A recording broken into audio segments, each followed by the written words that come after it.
Туристичките агенции оставени на цедило без денари пред колапс. Секторот што беше двигател во економијата буквално клекнал на колена, алармираат туристичките работници, кои веќе 5 месеци едве врзуваат крај со крај. Велат интерес за патување речиси да нема, а сезоната полека одминува. Бараат час поскоро финансиска поддршка од државата. Првата работа сето тоа што се зборува дека ние сме го добиле, ние како загрозен сектор не сме добиле ништо поразлично од сите останати.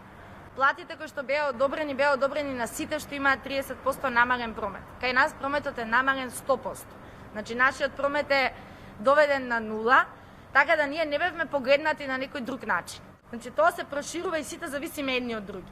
Ако не се помогне да опстои туристичкиот сектор, нема излез за да пропаднеме и ние, да пропаднат и други гранки, односно други дејности заедно со нас. Од секторот велат дека од заработката на летната сезона живеат цела година, а со оглед на тоа што годинава се без работа, голема била веројатноста одесен добар дел од нив да стават клуч на врата и да ги отпуштат сите вработени. За да не дојде до ова, бараат државна помош. Во спротивно велат ќе излезат на улица од следната недела.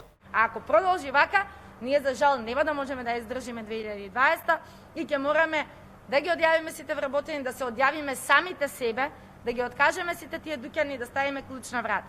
Тоа ќе биде неизбежен моментот на банкрот на туристичкиот сектор, доколку не добиеме помош. Ако не биде ова, ние сме спремни во текот на следната недела да излеземе на улица и со еден протест да покажеме вистински дека сме многу луѓе и многу семејства кои што зависат од овој сектор.